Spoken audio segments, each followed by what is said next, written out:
Bom, pessoal, estamos começando hoje o nosso Trilhando Podcast. É o nosso primeiro episódio.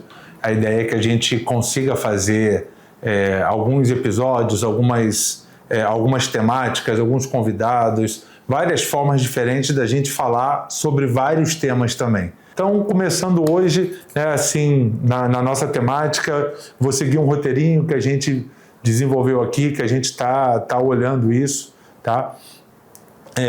E a gente não podia começar se não fosse com a Lei de Incentivo ao Esporte, né? Léo, mas por que a Lei de Incentivo ao Esporte? Bom, a Lei de Incentivo ao Esporte é o berço da trilha, é onde a trilha foi constituída, é onde a trilha começou a dar seus primeiros passos. Para quem não me conhece, meu nome é Leonardo Castro, além de professor de Educação Física, eu sou pai da Júlia, pai da Fernanda, sou marido da Luciana. Tenho um prazer enorme em estar desenvolvendo projetos, em estar gerando ideias e estar levando isso para todos os lugares. A gente tem uma premissa aqui na trilha, tá? Que isso fica na nossa parede. Um dia eu vou mostrar aqui a foto da parede que a gente tem aqui, que é ajudar pessoas, transformar vidas e realizar sonhos. É para isso que a trilha existe, é para isso que hoje é o meu grande objetivo de vida e é para isso que a gente está fazendo cada vez mais no intuito de disseminar informação para que todos possam ter acesso. Eu costumo falar que o acesso vale mais do que dinheiro, porque tem muita coisa que o dinheiro não compra, mas que o acesso faz com que a gente consiga chegar lá. Então a informação é um pilar primordial em tudo que a gente vai desenvolver daqui para frente. Então o acesso à informação é muito importante. E às vezes, dentro de um debate, dentro de uma conversa, é muito mais importante, muito mais produtivo do que simplesmente eu pegar e ler uma legislação. Às vezes a lei propriamente dita é um documento frio, é um documento que a gente não consegue trocar ideias, achar soluções, buscar procedimentos mais eficazes para o que a gente está fazendo. É importante a gente saber que a lei de incentivo, de uma maneira geral, ela não se adapta à nossa realidade. Nós precisamos nos adaptar ao que prevê a legislação. Então, com isso, a gente vai fazer com que o nosso projeto se adapte ao que é necessário para receber os recursos. Eu falo que hoje no mercado não falta dinheiro para o esporte, e não falta mesmo. Tá? Falta a gente saber como fazer, aonde fazer e de que forma executar esse dinheiro. Porque quando a gente fala de lei de incentivo, obrigatoriamente a gente está falando de dinheiro público. Seja na lei de incentivo ao esporte, seja na reciclagem, seja na cultura. A gente está falando de dinheiro público. Então, quando a gente fala de dinheiro público, nós temos regras a seguir e nós temos contas a prestar a uma sociedade, né? Então, a gente precisa utilizar bem esse dinheiro de forma eficiente para que a gente continue tendo acesso a esse dinheiro e para que a nossa política pública continue tendo credibilidade, uma credibilidade cada vez maior. Porque a hora que a gente executa bem, a hora que todos executam bem, mais credibilidade essa política pública tem, mais a gente consegue pleitear recursos e aí a gente vira num círculo virtuoso, num círculo onde cada vez a gente consegue crescer de forma sólida e eficiente. Mas como eu estava falando, sou professor de Educação Física, sempre direcionei a minha carreira para a área de gestão esportiva, então isso é uma coisa que sempre me fez feliz, sempre enxerguei isso desde que eu estava lá na faculdade, já faz bastante tempo isso, né? Então eu sempre busquei me aprimorar, né, e me desenvolver nessa área. Fui professor universitário durante bastante tempo, numa universidade aqui no Rio de Janeiro, chamada Uniswan. Tenho muito orgulho de ter me formado, de ter começado minha carreira ali. Eu sempre brinco com o pessoal lá da Uniswan, que a Uniswan é um pedaço da minha casa e é de verdade. Trabalhei lá durante bastante tempo. Em 2008 eu fiz um concurso público para o Ministério do Esporte, onde foi o primeiro e o único concurso que o Ministério do Esporte fez até hoje. Já se vão aí mais de 20 anos de criação do Ministério do Esporte e somente um concurso público até hoje. Eu tive o prazer de estar presente nesse concurso, de conseguir fazer, de conseguir passar. E aí eu acho que o sonho de muitos pais é que seu filho consiga fazer um concurso e passar para o emprego público federal, e assim eu fiz. Fui morar em Brasília, né? Como eu falei, gosto muito de trabalhar com gestão esportiva, então era o sonho de eu estar na entidade que gere o desporto nacionalmente, em todas as suas manifestações, ou como a gente vai ver daqui para frente, em todos os seus níveis de prática esportiva. É uma nova terminologia que foi introduzida pela Lei Geral do Esporte, que na novíssima Lei de Incentivo ao Esporte também já está sendo utilizada, né? Então o Ministério do Esporte tem esse caráter a nível nacional.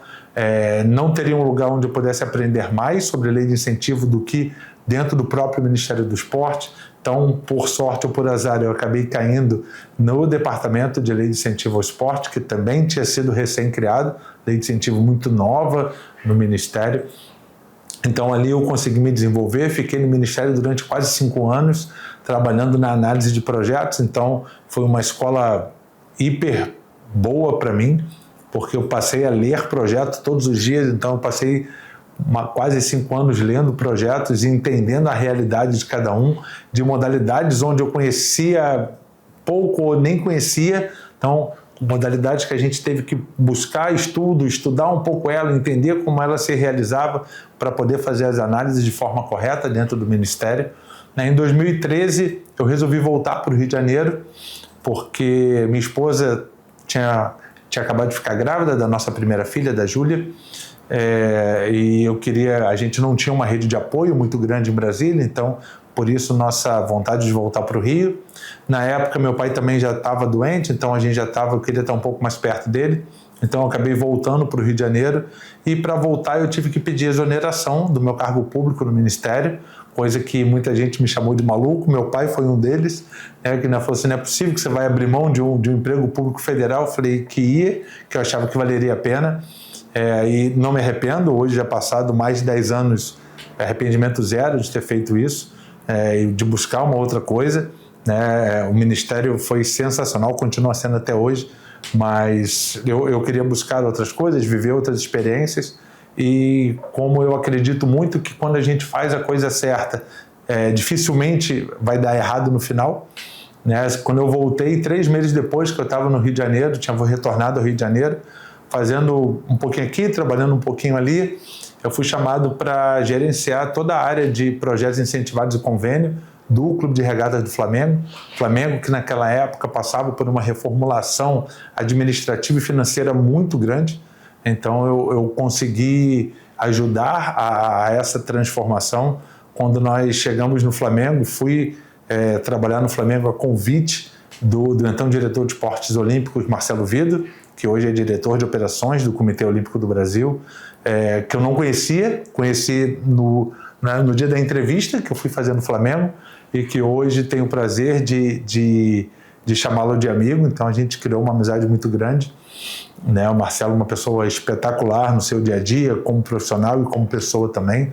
Isso eu falo em todo lugar que eu vou. E a gente chegou no Flamengo naquele período conturbado ali de início de gestão, de muitas dívidas, muitas coisas, e com um único objetivo. O objetivo era transformar o departamento de esporte olímpico num departamento autossustentável. Então a gente não foi trabalhar com futebol, não foi trabalhar com base, fui trabalhar com o esporte olímpico, que na verdade é o que eu gosto muito, é o esporte olímpico. Então para mim fez muito sentido naquela época. Quando nós chegamos, nós tínhamos 17 milhões de reais de déficit anual dentro do departamento. Então a gente gastava 17 milhões a mais do que o departamento de esporte olímpico arrecadava. E alguém com certeza pagava essa conta ou não pagava, como era muito comum antigamente, não se pagava, gerava-se dívida em cima de dívida. E com muito trabalho, com muito planejamento, nós conseguimos em 2 anos e meio transformar esse departamento num departamento autossustentável. Muito disso porque o Flamengo fez a parte dele, né, se tornando um clube socialmente responsável, pagando suas dívidas, tendo suas certidões negativas de débito. Não tem receita de bolo, não tem milagre, tem muito trabalho, muito, muito complicado o começo, muito mesmo. Tá? Pra vocês terem uma ideia, ninguém queria fornecer para o Flamengo, a gente não conseguia alugar uma van para um time de vôlei e jogar, por exemplo, né? Hoje as pessoas fazem fila para fornecer para o Flamengo, mas naquela época não era bem assim, né? E mesmo assim a gente conseguiu aos pouquinhos, entendendo as prioridades. A gente sabia que não conseguiria fazer tudo de uma vez só, mas muito disso baseado em financiamento público esportivo. Tudo do que a gente fez foi baseado em financiamento público esportivo. Então eu falo que o nosso trabalho foi muito em cima de uma colcha de retalhos, né? E essa colcha de retalhos, ela funcionava da seguinte forma: nós pegávamos o que tinha de bom em cada legislação. Então, se aquela legislação resolvia um problema, a gente pegava o retalho daquilo ali e fazia. Então, nós fomos costurando a nossa colcha de retalho para que, no final, essa colcha formasse um grande cobertor capaz de cobrir e dar sustentação a todo o planejamento esportivo que tinha sido feito. Por conta disso tudo, em 2018, eu fui convidado a voltar ao Ministério do Esporte pelo então ministro Leandro Cruz, para assumir o Departamento Nacional de Lei de Incentivo ao Esporte. Na época chamava-se DIF, que era Departamento de Incentivo e Fomento ao Esporte, e fui para Brasília, né, com o objetivo de dar uma reformulada, melhorar processos, melhorar procedimentos, e assim foi feito. Fizemos um estudo de o que estava ruim na época na Lei de Incentivo, que quem viveu aquela época com certeza sabe o que eu estou falando, né?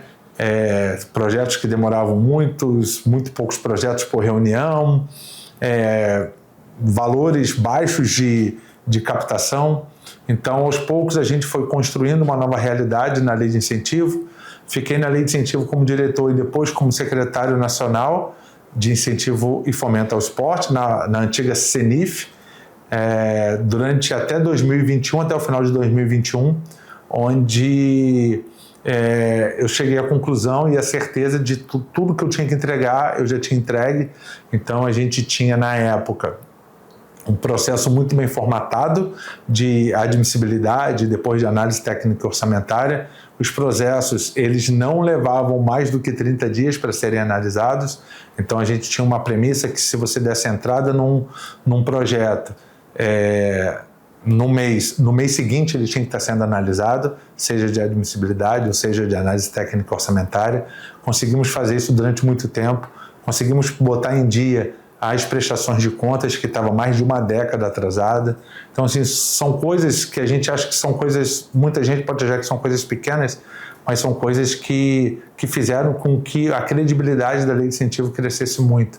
Se a gente observar 18, 19, 20, teve aumento exponencial no valor de aporte. Eu não estou falando aumento de percentual, eu estou falando aumento de aporte real. Então, a gente saiu de 2018 com 250 milhões, mais ou menos, passamos de 2019 com 300 e pouco, chegamos a 2021 com 500 milhões de aporte em projeto incentivado. Tudo isso ainda com 1%, que era o que se tinha na época para as empresas, e 6%, que era o que se tinha na época para as pessoas físicas. Então, esse montante, tudo isso fez com que mais gente aportasse recursos, mais empresas entendessem a seriedade da política pública e aportasse cada vez mais recursos. Então, isso acho que valeu muito a pena, foi uma experiência muito grande. E aí, em 2021, eu resolvi voltar para o Rio de Janeiro, né, e tocar minha vida. No meio de 2022, eu fundei a Trilha, se eu não me engano, junho ou julho de 2022, eu criei a Trilha num objetivo de desenvolver e de ajudar entidades no Brasil inteiro a desenvolver os seus projetos, seja de esporte, de cultura e agora de reciclagem também. Então, hoje, sou muito feliz com o que eu faço aqui dentro da Trilha. Acho que a gente tem um potencial muito grande de crescimento ainda. A Trilha hoje está expandindo suas atuações. A gente acabou de abrir um escritório novo em São Paulo, mais focado em captação de recursos, numa área comercial mais forte. Acabamos de abrir um escritório em Florianópolis, no sul, na região sul do país, por entender que Florianópolis é um grande polo tecnológico, é chamada o Vale do Silício brasileiro. Então, hoje a gente investe muito em tecnologia aqui dentro da Trilha. Haja visto o Polaris, que em algum momento a gente vai estar falando sobre o Polaris aqui, que é um sistema automatizado de prestação de contas que nós criamos totalmente interno na Trilha, com o nosso know-how, com os nossos desenvolvedores, um procedimento muito bacana que a gente conseguiu fazer aqui e que hoje vem dando muito resultado aqui dentro da Trilha, não só porque acelerou os nossos processos, mas principalmente porque deu muito mais segurança e muito mais credibilidade a tudo que a gente faz. Então, a Trilha em 2026 ela já começa o ano com o escritório no Rio de Janeiro, que é a nossa base, um escritório em São Paulo para atender os parceiros que nós temos localmente em São Paulo e um escritório em Florianópolis para atender os parceiros da região sul do país, por entender que a região sul é uma região onde a gente pode desenvolver mais, é uma região ainda que não tem, pode se desenvolver muito na lei de incentivo, tá? E essa parte tecnológica. Então a gente acredita que com esse crescimento a gente vai conseguir ajudar muito mais gente. Muita gente acha que eu falo da boca para fora, mas não é. O nosso grande objetivo é ajudar pessoas, esse é o item número 1 quando a gente fala de objetivos aqui dentro da trilha, é ajudar pessoas. Então é isso que a gente fez, é isso que a gente faz. A gente não faz diferenciação entre uma pequena entidade e uma grande entidade. Então hoje, por exemplo, a gente ajuda a uma entidade no interior do Maranhão, numa cidade de Moção. Então a gente ajuda a PAI de Moção, lá com a Dona Conceição, faz um trabalho belíssimo lá nessa cidade, né? E a gente também trabalha e desenvolve projetos junto ao Comitê Olímpico do Brasil, junto à Confederação de Ginástica, junto à Confederação de Judô, Confederação de Surf, algumas equipes de futebol, Fluminense. Aqui no Rio a gente já tem contrato há bastante tempo com o Fluminense. Então, assim, são entidades muito bacanas que vêm se desenvolvendo e cada vez mais a gente consegue ampliar e desenvolver as nossas funções em conjunto. A gente sempre fala que a gente não faz nada sozinho, ninguém elabora sozinho, ninguém desenvolve sozinho, ninguém capta sozinho. É sempre um conjunto de ações que faz com que a gente consiga chegar onde a gente quer chegar, onde a gente se planejou para chegar. Então, 2026 a gente acredita que vai ser um ano muito bacana de desenvolvimento dessas ações, de consolidação desses novos escritórios, tanto em São Paulo quanto em Florianópolis, de crescimento aqui no Rio de Janeiro com mais ações de infraestrutura, de tecnologia e de implementação de processos e procedimentos novos e mais modernos.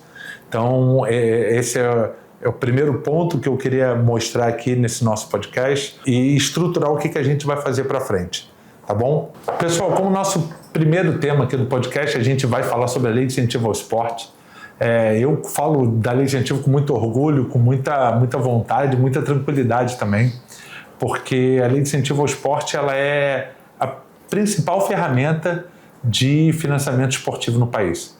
Então, nós saímos, como eu falei anteriormente, a lei de 2018 de 250 milhões de reais de captação anual e a gente teve em 2024 passando da casa de 1 bilhão de reais. Agora, no ano de 2025, o Ministério ainda está fechando as suas contas, mas eu acredito que a gente ou vai passar ou vai chegar muito próximo à casa de 1,5 bilhão de reais de captação, né? E já falando no nosso tema, né, que é a nova lei de incentivo, ali em 2028, quando entrar efetivamente em vigor os 3% de aporte das empresas e a não concorrência com a reciclagem, eu acho que aí a gente já passa facilmente da casa dos 2 bilhões de reais.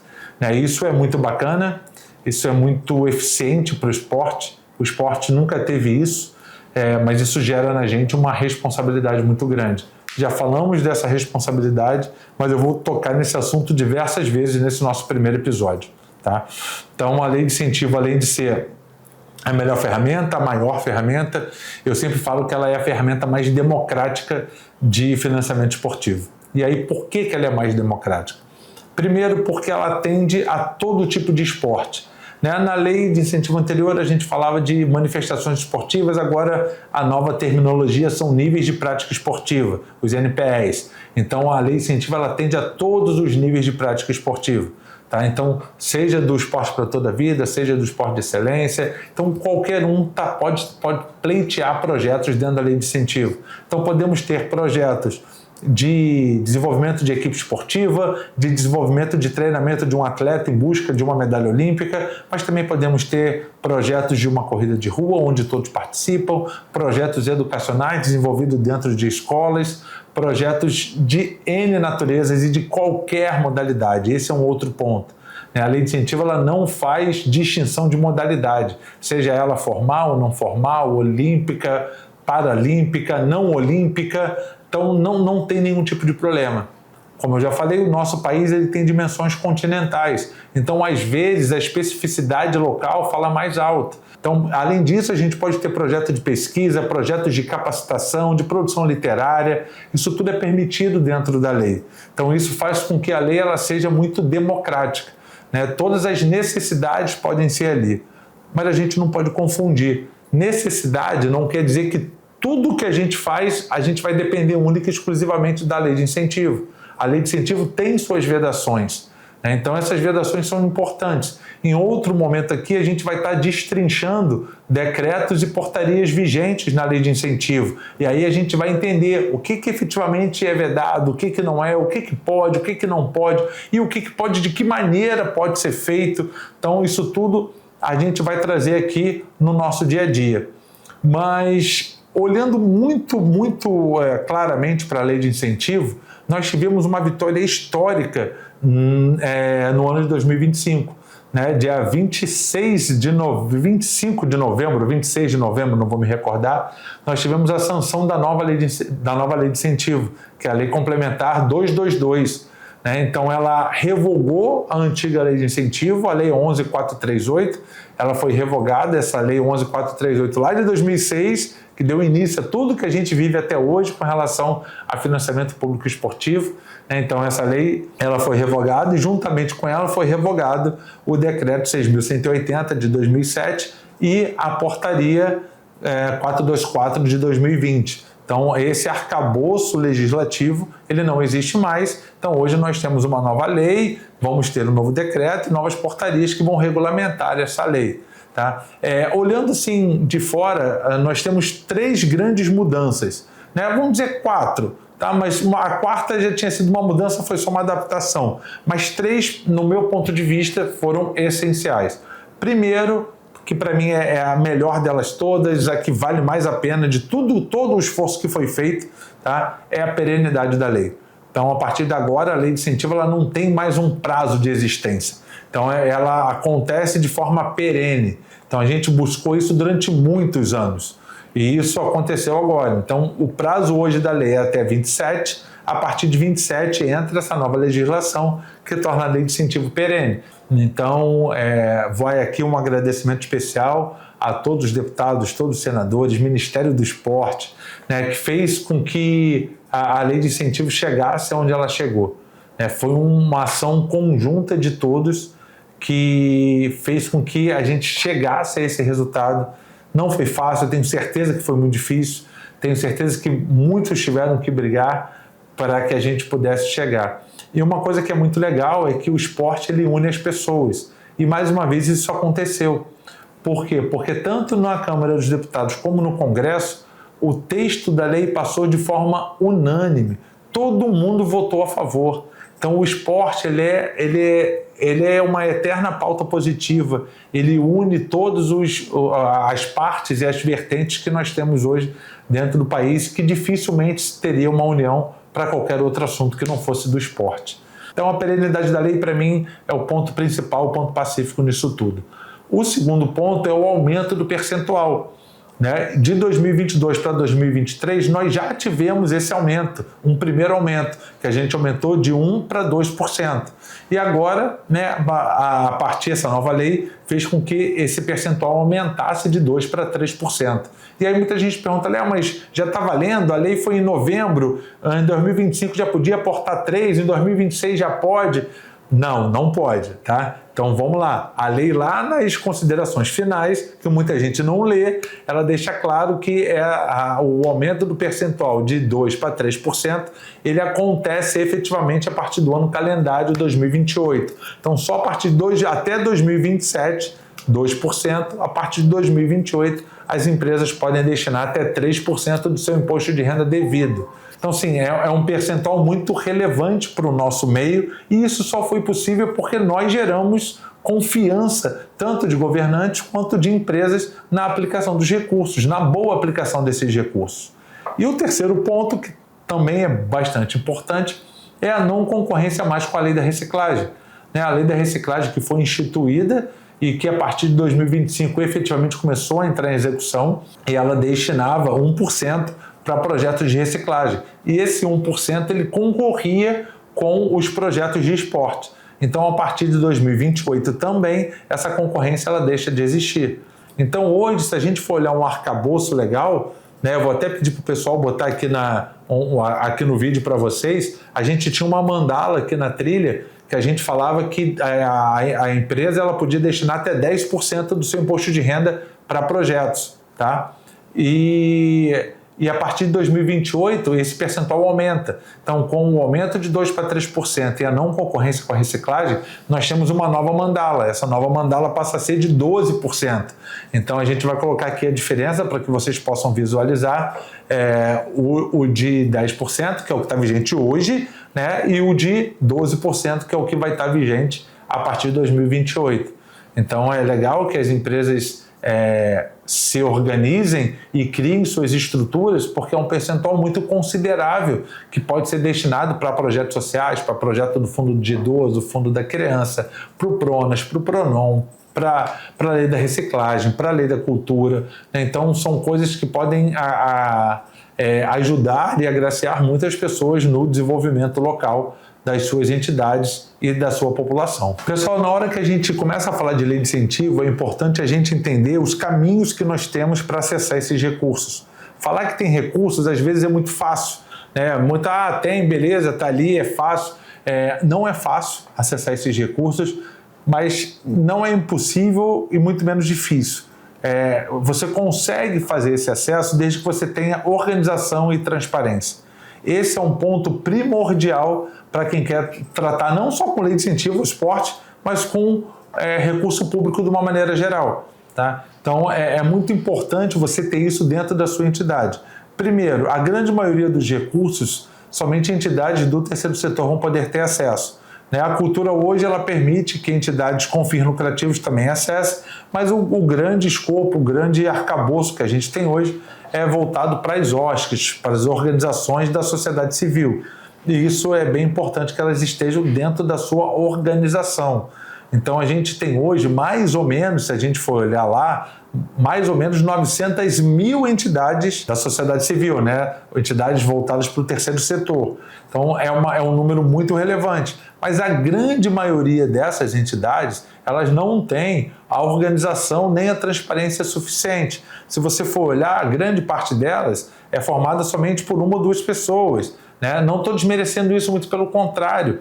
São pessoas, são idealistas que querem desenvolver localmente ali suas atividades. Isso é muito importante, mas precisa ser feito da maneira certa. Porque se a gente acessa o recurso e não consegue executar ele da maneira correta, primeiro que a gente não vai conseguir a renovação desse acesso e depois que a gente gera uma dívida, um déficit para a nossa entidade, que por ela não ter muitas fontes de receita, fica basicamente impossível resolver esse problema desse déficit depois. Então, assim, quando a gente escreve um projeto, é bacana, mas se a gente errar, não tem tanto problema, porque o pior dos mundos é o meu projeto ser rejeitado e ok, eu vou tentar fazer outro. Tá? Entretanto, quando eu faço o projeto, eu aprovei, eu recebo o dinheiro, se eu errar na minha execução, se eu não fizer o acompanhamento da execução de forma correta, eu vou gerar um déficit para a minha entidade. E isso sim pode ser um grande problema. Então, hoje existem várias maneiras de se capacitar, de ter um network, de ter uma troca de experiência. Então, a gente vai entrar mais nesse assunto durante essa primeira temporada do Trilhando Podcast, mas a gente precisa já ir formalizando isso para vocês, que esses são os principais riscos que a gente tem.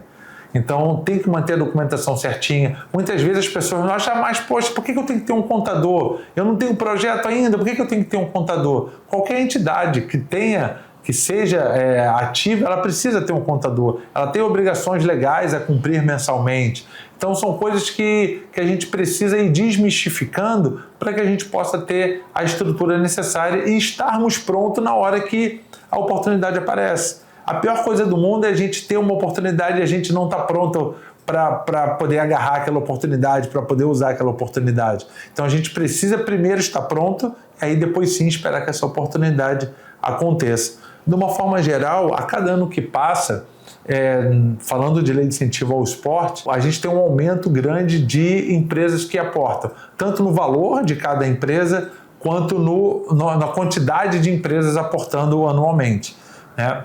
Hoje nós temos um volume muito grande, nós ainda temos uma concentração de recursos nas regiões sul e sudeste, mas a gente vai detalhar nos próximos episódios isso. E o que eu acho bem bacana é que hoje o Ministério, como o órgão que controla todo esse acesso, ele vem tomando algumas medidas, algumas providências que está fazendo com que isso diminua, que esse espaço diminua.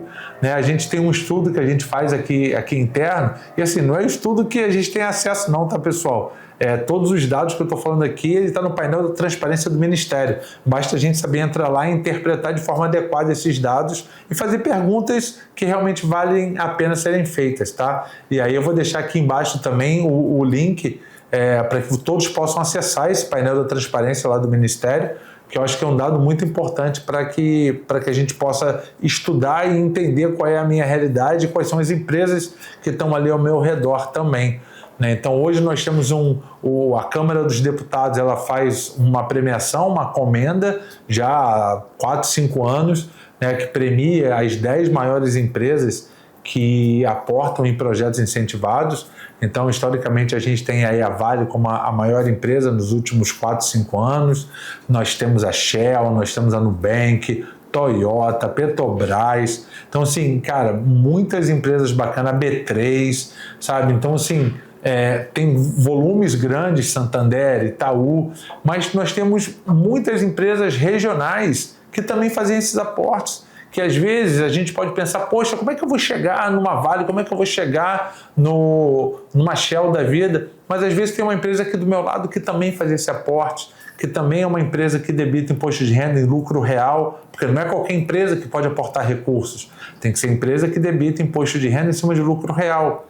E ela pode fazer isso de forma anual ou de forma trimestral. Então é importante a gente saber como funciona esse fluxo dentro das empresas e aonde eu consigo ter mais acesso. Hoje as grandes empresas elas conseguem fornecer acesso através de editais. Tem um site muito bacana que é o site do Prozas, a gente vai deixar aqui também o link embaixo. Prozas é muito legal porque ali eles concentram todos os editais que acontecem no Brasil inteiro. Então assim, se você se cadastra ali no site, você vai receber notificação, você vai receber informação, você vai receber o link para se inscrever naquele edital. Agora, basta a gente ler o edital, entender o edital, olhar o detalhe de cada coisa, ver se realmente o meu projeto faz sentido para aquele edital, porque não é todo edital que o nosso projeto vai fazer sentido. Em alguns momentos ele vai fazer sentido, em outros não, e assim está tudo bem, não tem problema nenhum isso. É importante eu saber, porque também se eu ficar tirando para tudo que é lado, eu vou, é muito mais difícil acertar. Agora, se eu trabalhar uma apresentação comercial, se eu trabalhar uma comunicação institucional voltado para aquilo ali que eu sei que é relevante para aquela empresa e que o meu projeto pode ser relevante para aquela empresa, aí sim a gente faz sentido. A gente vai ter alguns convidados, algumas dicas aqui durante esse ano, durante essa primeira temporada, que a gente vai falar muito sobre isso, a importância de se comunicar, a importância do marketing institucional, como a gente tem acesso a isso, a gente vai mostrar alguns casos, alguns exemplos. Então, assim, tem muita coisa aqui, se deixar, eu falo pro pessoal aqui que se deixar eu vou ficar falando e falando e falando, e a gente vai ter daqui a pouco, não um podcast, mas daqui a pouco um livro aqui já escrito num único episódio, né? Então a gente combinou aqui um tempo de episódio, mais ou menos, e a gente está chegando no fim desse primeiro episódio. Queria convidar vocês a participar dessa jornada com a gente, a trilhar esse caminho junto com a gente. Quando eu falo junto, é junto de verdade, dando sugestões, dicas, informações, né? A gente vai tentar trazer bastante pessoas aqui para que a gente possa estar trabalhando. Vai ter horas que vão estar aqui pessoalmente comigo, vai ter hora que vai estar online aqui na TV. Então, assim, a ideia é que a gente consiga desenvolver isso de uma forma que é bacana, não só tá o Léo aqui falando o tempo todo, até porque eu também não quero ficar só eu aqui falando, eu acho isso ruim, então a gente pensou em ter convidados, entrevistas e bate-papos, que eu acho que o bate-papo é a melhor maneira da gente ir trocando ideia e chegando aonde a gente pretende chegar, tá? Então queria aproveitar e agradecer muito a presença aqui de vocês.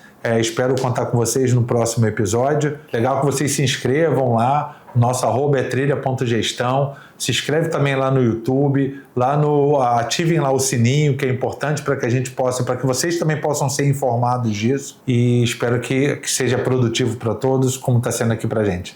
Grande abraço, até a próxima.